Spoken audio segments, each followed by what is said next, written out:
Rīga. Pilsēta pie Baltijas jūras ar vairāk nekā 800 gadu senu un bagātu vēsturi. Jugendstila ēku, operas un Aleksandra Čaka apjūsmoto nomaļu pilsēta.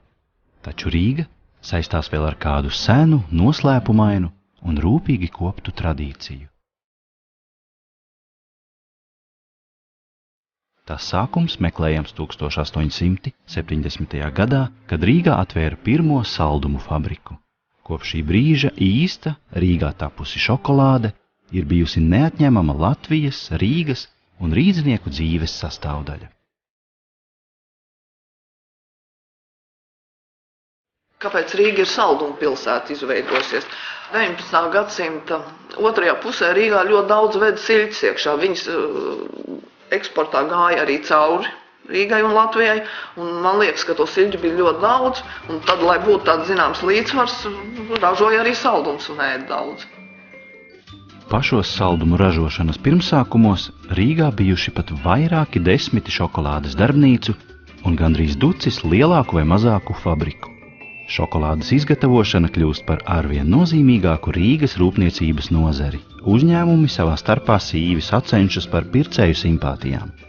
Vājākos pārpērk, citi apvienojas, vēl citi tiek apvienoti un pārdēvēti, mainoties valsts varām. Vienīgais saldumu ražotājs, kura zīmols izdzīvojas līdz mūsu dienām un kļuvis par lielāko Baltijā, ir Rīgas saldumu vizītkarte Laima. Mūsdienās fabrika Laima apvieno visu Rīgas saldumu rūpniecības vēsturi. Daudzas lielas un mazas saldumu ražotnes gadu gaitā ir mainījušas īpašniekus un nosaukumus. Tagad to tradīcijas un iestrādnes ir apvienotas Laimas veiksmes stāstā. Stāsts par mūsdienu Baltijas pazīstamāko saldumu fabriku ir stāsts par to, kā tālajā Dienvidamerikā dzimusī šokolāde ir izmainījusi mūsu ikdienu un ietekmējusi rīdzinieku likteņus. Iesim tagad skatīties mūsu to šokolādes istabu. Lūdzu, lūdzu. Šokolādi jebkurā pasaules malā sauc par šokolādi, bet no kā gatavo šokolādi? Šokolādi gatavo no kakao koka sēkliņām, un šie kakao koki aug Amazonas mūža mežos, un pirmie, kas šos kokus ieraudzīja džungļos, bija senie maiji. Senie maiji ieraudzīja, ka gar šiem kokiem rosās mērkaķīši un papagailīši un kaut ko meklē šajos augļos. Kādas sēkliņas? Senie maiji bija gudri, viņi novāca šīs sēkliņas, nedaudz apstrādāja, saberza brūnā pulverītī, bet šo pulverīti atšķaidīja ar ūdeni, pielika klāt kukurūzas smiltus un čilī piparus, un veidojās brūns, stiprs, putojošs dzēriens. Bet maiji sāka tirgoties ar actekiem, kas dzīvoja Meksikas vidienē. Un tieši acteki it kā bija tie, kas nosauca šo dzērienu čokolatīvu.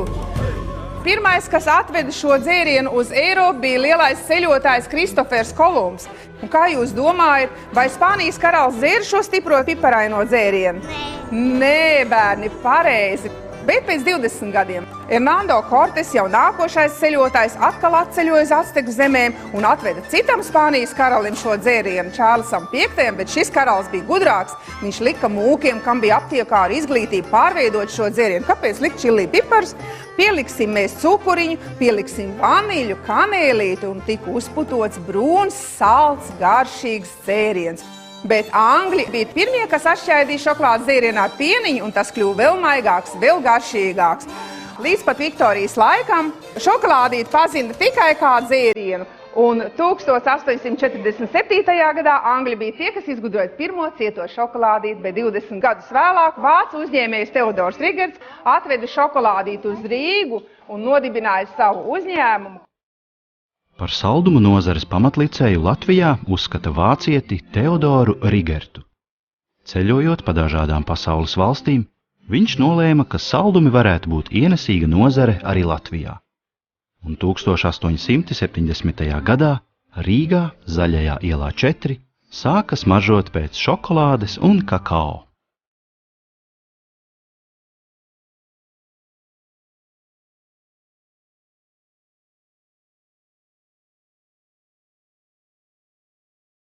Laiks, kad Rīgā nodibināja pirmo saldumu fabriku, sakrita ar pilsētas strauju attīstību un ekonomikas uzplaukumu.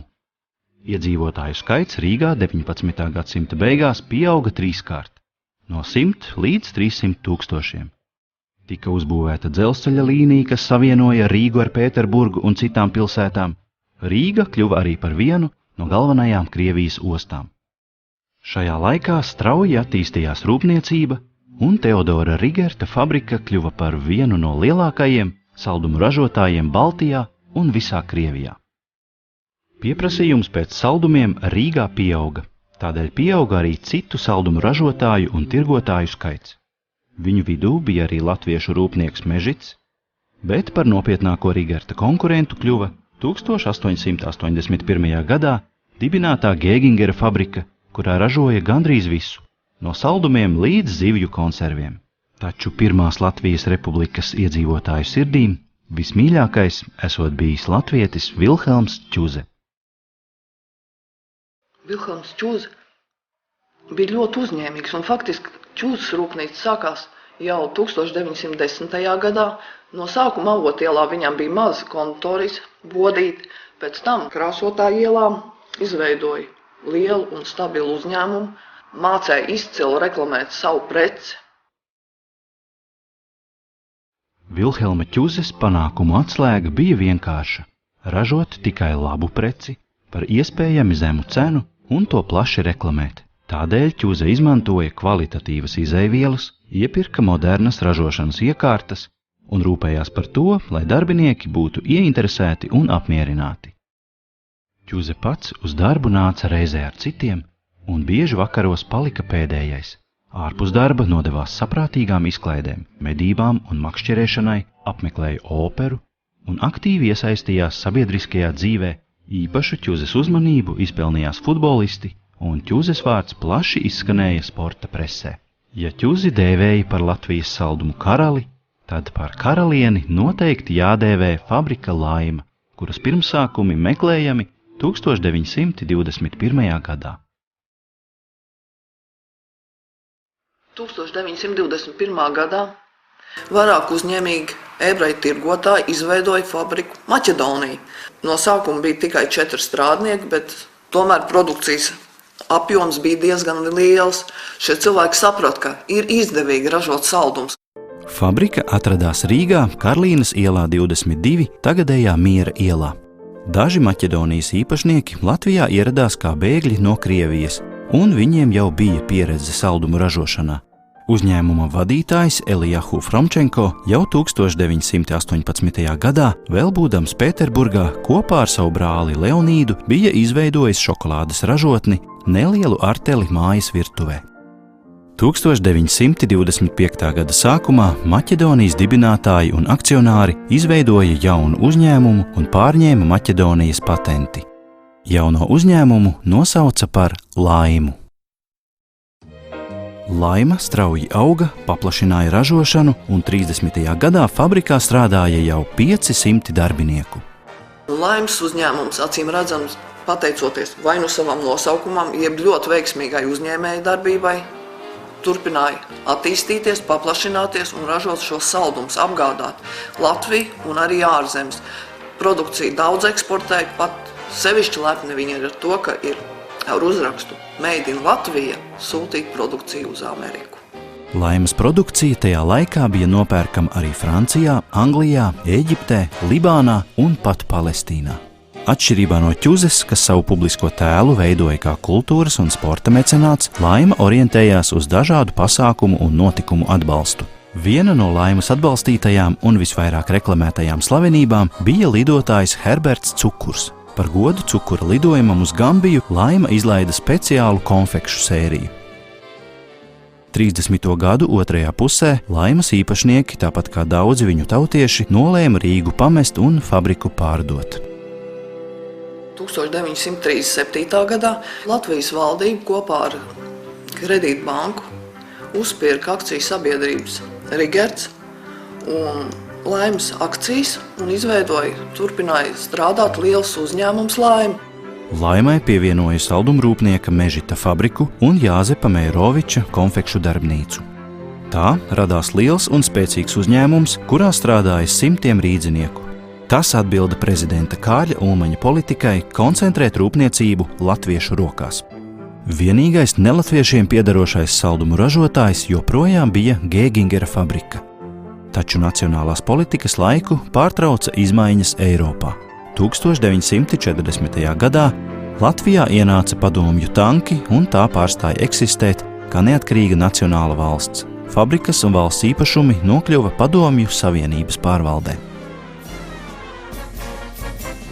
1940. gads latviešu saldumu rūpniecībā, tāpat kā visiem pāriem, ievies savus korekcijas. Te bija tā reize, ka it kā šos uzņēmumus pārkristīja, jo uzņēmums nacionalizēja, Gēgingers kļuva par Uzvaru, Vilhelma Ķūzes uzņēmums dabūja nosaukumu 17. jūnijas.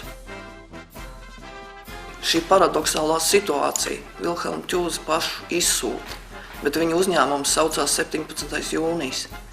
Tā vecie darbinieki man stāstīja, kad iznākuši no cietuma tie ieslodzītie, politieslodzītie, es neatceros tagad vairs to uzvārdu.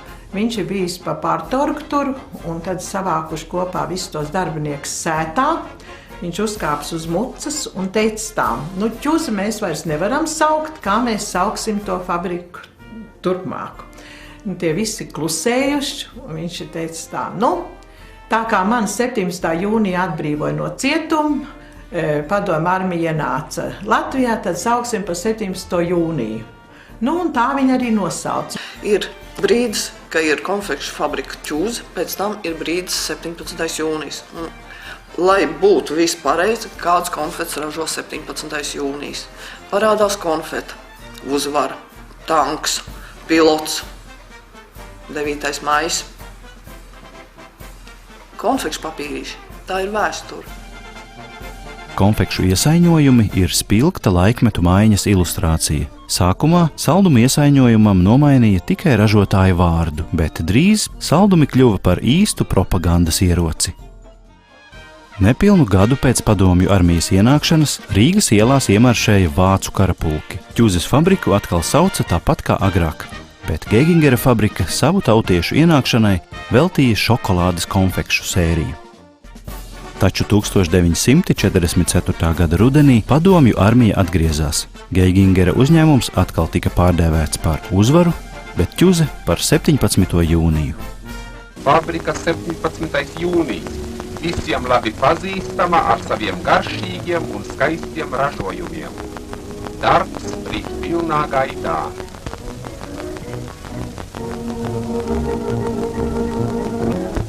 Fabrikas darbinieki pratuši nevien ātri atjaunot ražošanu, bet arī izpildīt uzdoto plānu 2 mēneši pirms gada beigām.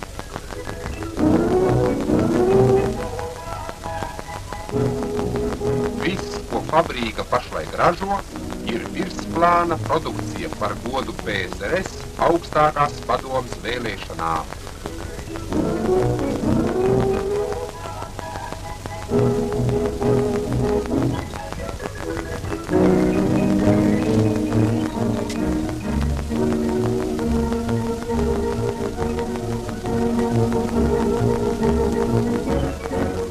Fabrikas ražotā asortimentā 14 jaunas konditorijas šķirnes.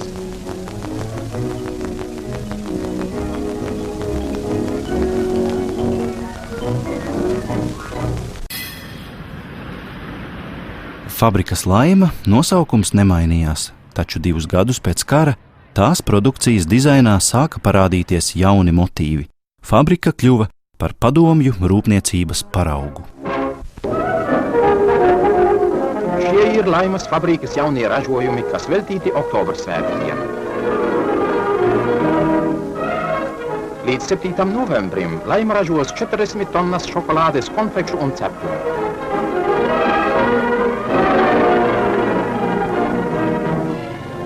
Pelnīts apbalvojums Pirmlindas ceha kolektīvam, uzvarētājām pirms kongresa sacensībā. Uz jaunām darba uzvarām izpildot jauno 5 gadu plānu.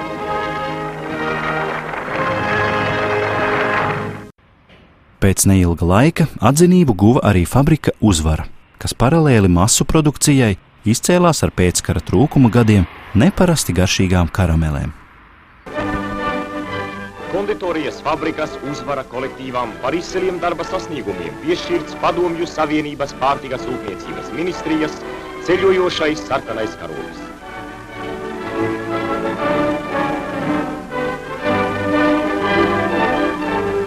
Vairākas brigādes iegūšas Vissavienības kvalitātes teicamnieku nosaukumu. Karameļu cehā šāda brigāde meistara Aļekseja Hercemberga vadībā ražo karameles ar gaumīgi izveidotu zīmējumu.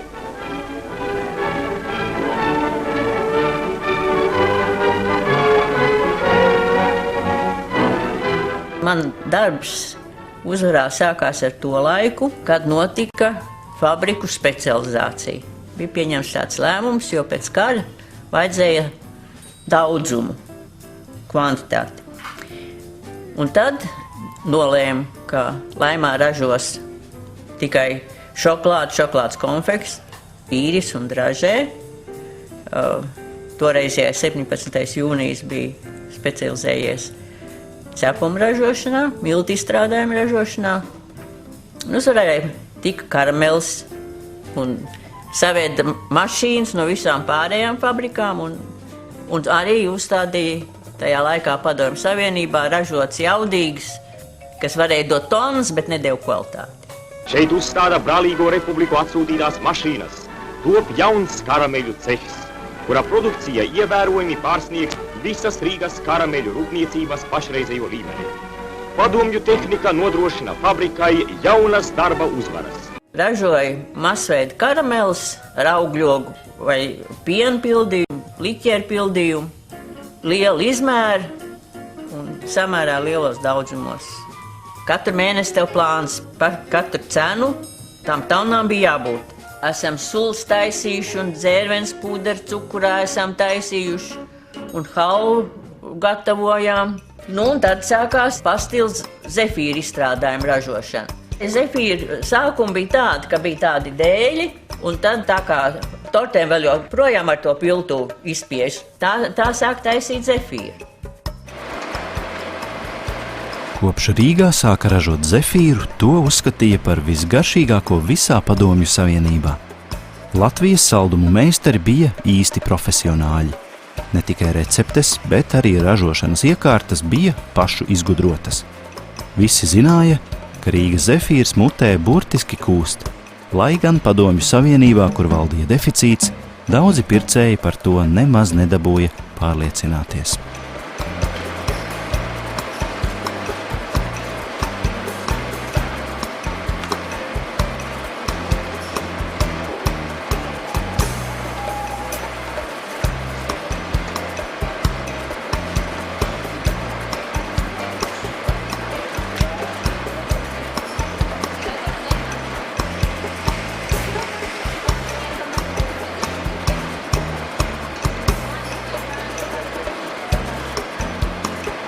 Gan zefīrs, gan citi saldumi ir iemīļots svētku cienasts daudzās latviešu ģimenēs.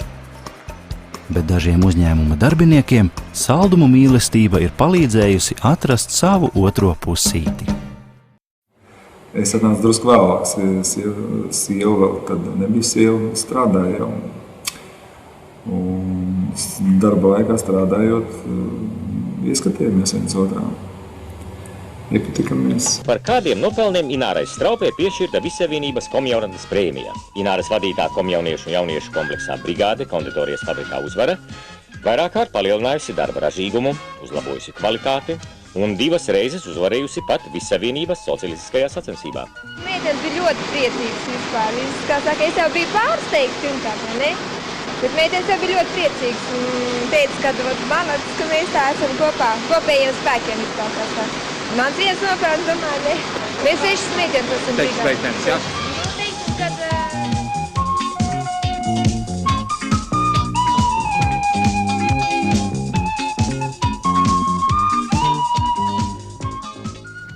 Marmelādes savāra, marmelādes masas, tur ieklāt cukurs sīrups, agaru pulveris, glukozes sīrups.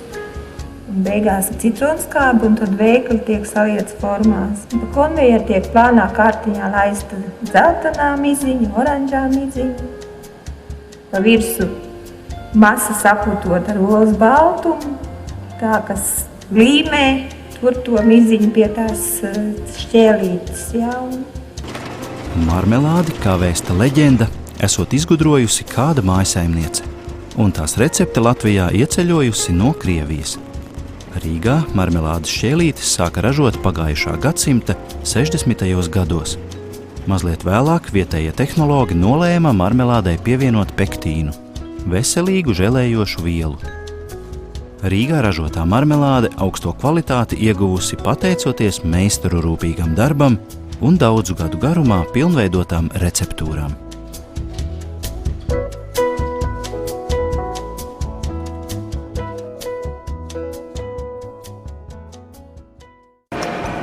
Kamēr fabrikā Uzvara, meitenes veidoja tiem laikiem tik pieprasītās marmelādes šķēlītes un zefīrus, 17. jūnijā tapa kārdas tortes, kuru receptes rūpīgi glabāja fabrikas zinošie konditori.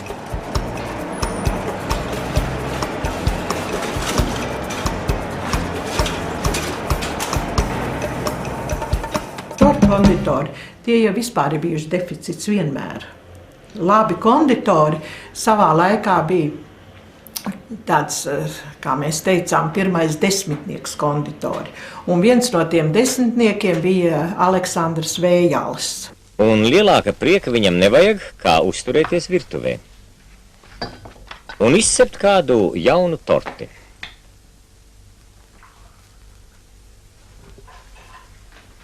Jo Aleksandrs Vējalis pirms aiziešanas pensijā 45 gadus nostrādājis par konditoru. Roko, zemenīte, sarma, rota, zeltīte, kristīne.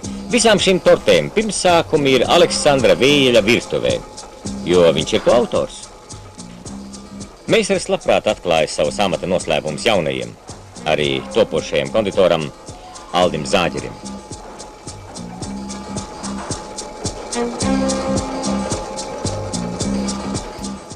Aleksandra Vējaļa iesākto darbu šodien turpina gan viņa audzēkņi, gan citi fabrikas darbinieki. Visintensīvākais darba laiks viņiem ir pirmsvētku dienas. Ziemassvētkus gaidot, darba apjoms pat trīskāršojas. Meistaris strādā vairākās maiņās, lai izgatavotu ap 100 000 tortēm. Staburadzes tortes ir roku darbs. Katra torte ir īpaša, tāpat kā īpašs ir katras meistares rokraksts. Gadiem ejot, pircēju gaume ir noturīga. Visiecienītākās staburadzes tortes joprojām ir klasiskās cielaviņa un roko. Vārdus mēs paši izdomājām. Visai produkcijai vārdi bija mūsējie. Tāpat vafelēm un tāpat cepumiem tie bija mūsējie. Tas bija diezgan grūts process tos vārdus izdomāt. Tad mēs tur konkursus rīkojām pa fabriku un ko tur tur prēmijas devām, lai labāks tos nosaukums. Tas nebija tik vienkārši nemaz. Dažām tortēm par nosaukuma iedvesmas avotu kalpojušas to izejvielas. Lazdu riekstiem rotātā vafeļu torte kļūsi par vāverīti. To iecienījuši gan pircēji, gan paši fabrikas darbinieki. Visgaršīgākā torta no visām tortēm. Tad, cik es šeit strādāju, tik es viņu esmu ēdusi, un man viņa tiešām ļoti, ļoti garšo. Man patīk kārtība. Man patīk tāda precizitāte, darba ritms, lai būtu, akurāts. Lai arī tas, kas saņem otrā galā tur to produkciju un saiņo, lai tam arī būtu patīkami.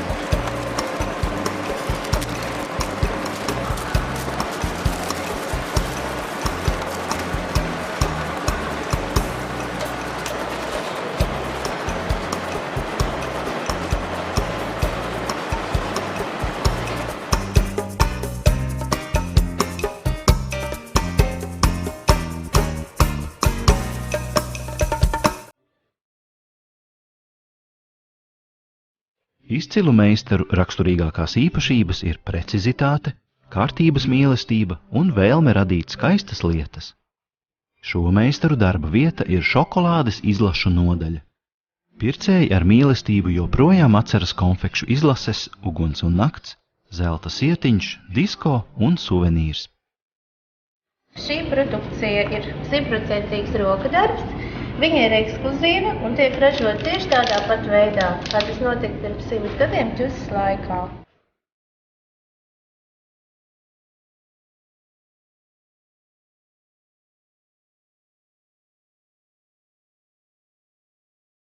Tieši ar rokām gatavotās šokolādes konfektes ir īpašas. Katrai konfektei piemīt sava unikālā garša un forma. Ekskluzīvā produkcija ir katra ražotāja lepnums. Šīs izlases pacēla Laimu veselu soli augstāk i par Kalevu, i pa Maskavas lielajā rūpnīcā viņi tādas izlases nebija redzējuši. Laima bija tiešām veselu sprīdi augstāk par visām konditorijas fabrikām lielajā Padomju Savienībā.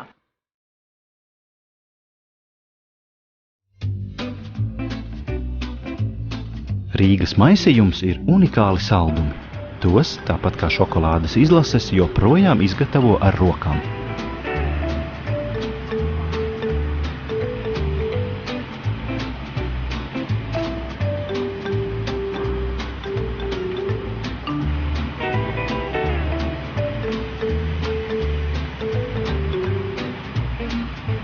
Rīgas maisījuma pirmsākumi meklējami kādreizējā Gēgingera fabrikā. Pateicoties meistara Aleksandra Hercemberga skolniekiem, šo karameļu izgatavošanas māksla nonākusi līdz mūsu dienām. Visā pasaulē ir saglabājušās tikai nedaudzas saldumu fabrikas, kurās vēl prot izgatavot šīs mākslas darbam līdzīgās karameles ar dažādiem pildījumiem.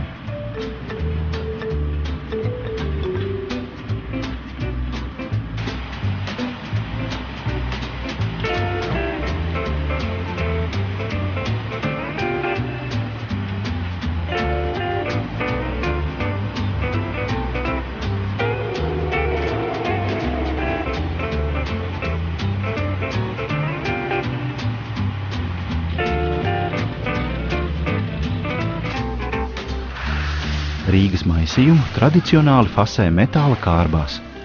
Maisījums sastāv no 5 dažādām karamelēm, kuru garšas nianses svārstās no ābolu biezeņa līdz šokolādei un riekstiem.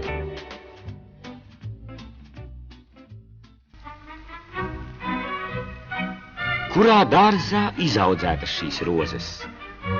Atklāsim noslēpumu. Konditorijas izstrādājumu fabrikā 17. jūnijas. Lūk arī pats dārza saimnieks Artūrs Baušs. Te viņu gan sauc par marcipāna izstrādājumu meistaru.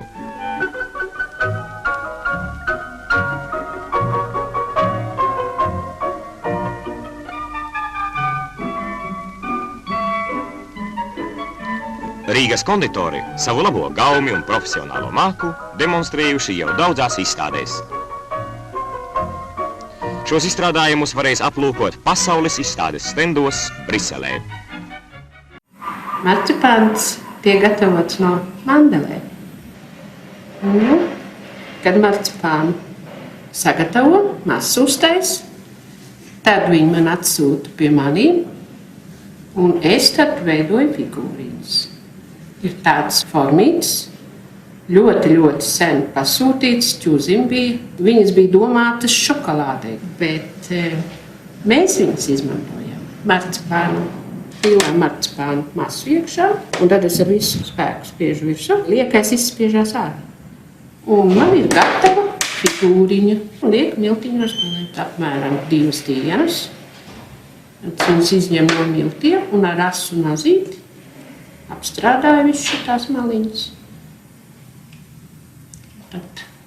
Tad cīmēju. Šeit vajag lielu pacietību.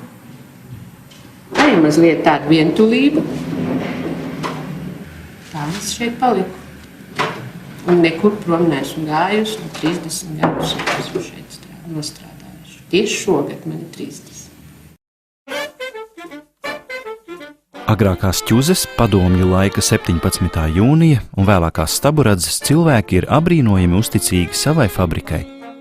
Reiz atnākuši te strādāt, viņi darba vietu nemaina ilgus gadus. 17. jūniju savulaik uzskatīja par Rīgas visnacionālāko uzņēmumu. Tas bijis vienīgais Rīgas lielais uzņēmums, kurā visas sapulces notikušas tikai latviešu valodā. Mums vienkārši noveicās ar cilvēkiem. Pirmām kārtām mēs jau bijām ļoti latvisks uzņēmums. Tas ļoti daudz bija vecais kontingents, kas bija palicis no ķūzes. Tie jauki krievi, kas ienāca iekšā, tie pieskaņojās tam vecam. Mēs bijām tā kā tāda liela ģimene. 17. jūnija stāsts ir unikāls. Izmantojot Padomju Socialistiskās partijas aizsegu, te tika realizēta nacionāla politika. Iespējams, ka tieši tāpēc arī jaunajos tirgus apstākļos uzņēmumā saglabājās saliedēts kolektīvs, kurš gribēja to attīstīt. 90. gadu beigās par fabrikas īpašniekiem kļuva īslandiešu investori.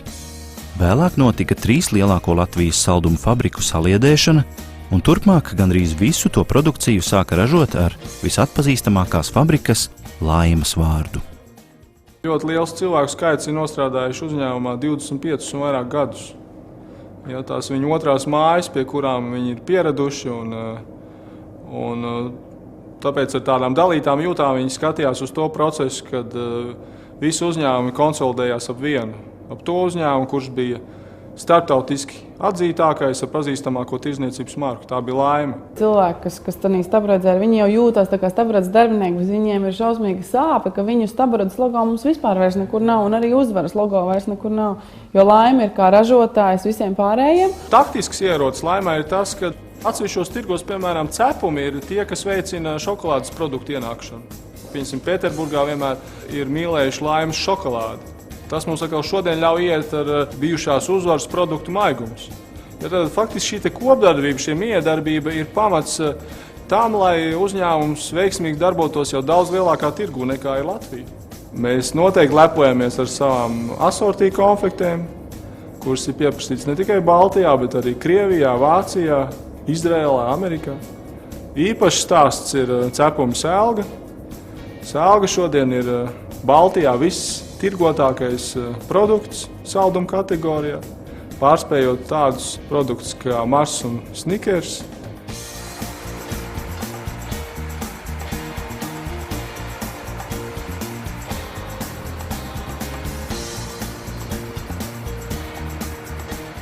Bērnībā man selga garšoja ar pienu. Tas bija visgaršīgākais. Pie selgas ražošanas es strādāju, drīz jau būs 25 gadi. Atnāca jauns puika. No sākuma es strādāju receptūras nodaļā. Tas nozīmē, gatavo visu receptūru selgas, selgai, visiem pārējiem cepumiem arī. Tagad es esmu mīklas mīcītājs, un pārējā tur jau tad iet rotācijas mašīna, meitenes operators, kur tā selga jau no mīklas gatavojās jau cepums. Cepēju viņi izcep, viņš iziet savu krāsni, un tad iet automātos pakošanai.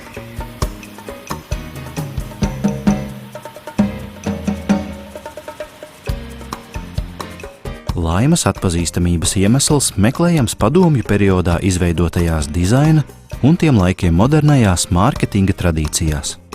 Pateicoties tām, Laima kļuva par visiekārojamāko šokolādes marku bijušajā Padomju Savienībā. Laimas iepakojumi bija īsti dizaina šedevri un kalpoja par lielisku Rīgas un Latvijas vizītkarti. Es sāku strādāt tiešām ar lielu patriotismu, bet ļoti liela cīņa toreiz ministrijā, jo visi noformējumi gāja arī caur ministrijas kolēģijas sēdi.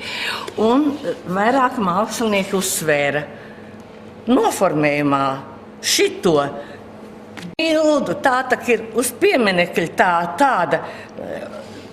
tāda bez iejūtīguma, kokainas ģīmi. Es pastāvēju uz to, ka tas ir mūsu nacionālais simbols, arī tā milda, kas atrodas brīvības pieminekļa virsotnē, un ka šis ģirta vilka darbs ir jāienes Laimā kā simbols. Mēs esam mākslinieces Gaismas Gigas darbnīcām. Gaja Ruģēna, fabrikas Laima vecākā inženiere tehnoloģija, atnāk uz ciemos. Māksliniece fabrikai uzzīmējusi vairākus šokolādes kārbu vākus. Tagad runa par turpmāku sadarbību. Katrā ziņā interesējas par spilgtāku noformējumu, lai tie ziedi būtu kaut kur spilgtāki, lai kaut kas vairāk izcelt. Laimai zīmējuši arī Silvija Dišlere, Girts Vilks, Maija Tabaka. Ļaudis grib skaistumu, nevis šokolādi vienu. Vai kāds brīnums, ka Laimas produkcija plauktos ilgi nestāv? Es uz fabriku atnācu 1971. gadā. Un ap Laimas vārdu vijās kaut kādas leģendas, kaut kāda mistika, un likās, ka tas ir ļoti interesanti strādāt lielākajā šokolādes fabrikā Laimā. Viena no Laimas saldumu leģendām ir konfekte Serenāde, kuras garša un sastāvs daudzus gadus palicis nemainīgs. Leģenda vēstīja, ka Laimā pirms kara strādājis kāds kautrīgs konditors, kurš ar Serenādes recepti atzinies mīlestībā savai iecerētajai. Ar mīlestību radīta konfekte. Vēl šodien zina sacīt Laimas darbinieki. Valentīna Ozola turpina strādāt Laimā un stāsta par šokolādes tapšanas noslēpumu arī pašiem mazākajiem apmeklētājiem. Mūsu fabrika saņem kakao pupiņas no Ganas, no Āfrikas, un tās dodās uz šķirošanas, tīrīšanas mašīnu, kur tiek atšķirots no jebkāda pieauguma. Ļoti liela nozīme šokolādes gatavošanā ir izejvielu kvalitātei. Pārstrādē der tikai nebojātas kakao pupiņas. Pupiņas sterilizē ar karstu tvaiku, tad tās grauzdē un noloba miziņu. Kakao pulveri, kas nepieciešams šokolādes ražošanai, iegūst no kakao masas ar īpašu presi. Tā atdala kakao sviestu. Lai iegūtu dažādu šķirņu šokolādi, kakao pulveri vēlāk atkal sajauc ar kakao sviestu dažādās proporcijās un pievieno garšvielas, riekstus un citas piedevas. Jo šokolādes masā vairāk kakao un mazāk kakao sviesta ar piedevām, jo tumšāku šokolādi iegūst. Bet ja kakao pulverim pievieno vairāk kakao sviesta un citu piedevu, iznāk gaišā jeb piena šokolāde. Daudz viet fabrikas pašas šokolādi vairs neražo, bet gan iepērk gatavu šokolādes masu. Taču Laima ir viena no retajām, kas pati kontrolē visu saldumu ražošanas procesu, no kakao pupiņu grauzdēšanas līdz gatavām konfektēm. Ražošanas procesā šokolādes masai nepievieno nekādus konservantus, un Laimā ražotā šokolāde ir uzskatāma par īsti ekoloģisku produktu. Tādas ir gan jaunās šokolādes markas, gan pircējiem tik ļoti ierastās Rigonda un Luks.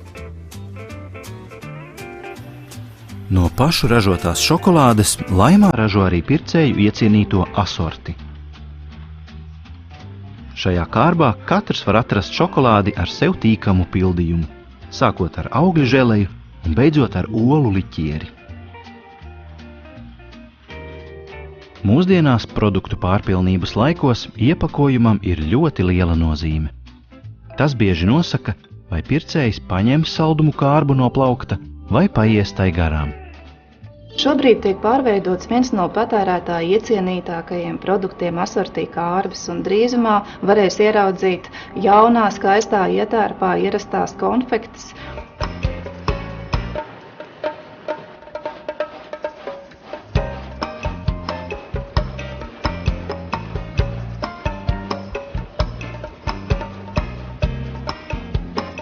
Būs atšifrēts, ka katrā no šīm kārbām slēpjās cita garša. Tas viss tiks parādīts jaunajā iepakojumā, izmantojot pēdējās jaunākās tehnoloģijas. Gan zeltījums, gan kongreivs, gan arī atsevišķas detaļas tiks izlakotas, tādējādi kārbu padarot pēc iespējas bagātīgāku. Laimas mākslinieki rada jaunus iepakojumus klasiskiem un pircēju tradicionāli iemīļotiem saldumiem, kuru receptes gadiem ir palikušas nemainīgas.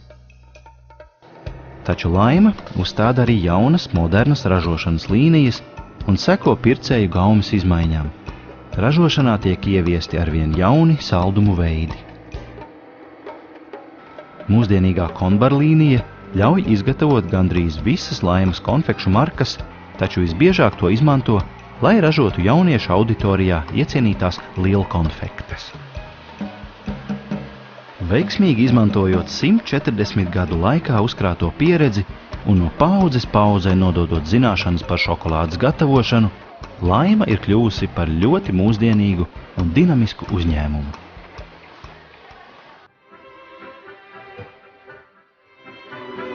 Laima eksportē turpat uz 20 dažādām valstīm.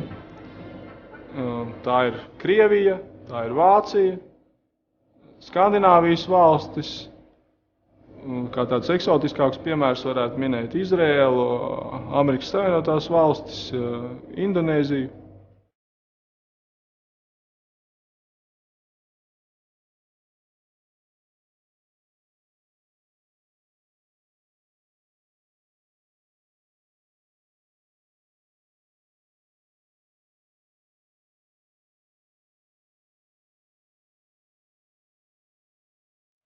Laimas saldumu slava ir labi pazīstama aiz mūsu zemes robežām, taču vistuvākie Laimas darbiniekiem ir un paliek mūsu pašmāju saldumu cienītāji. Mīlestībā uz saldumiem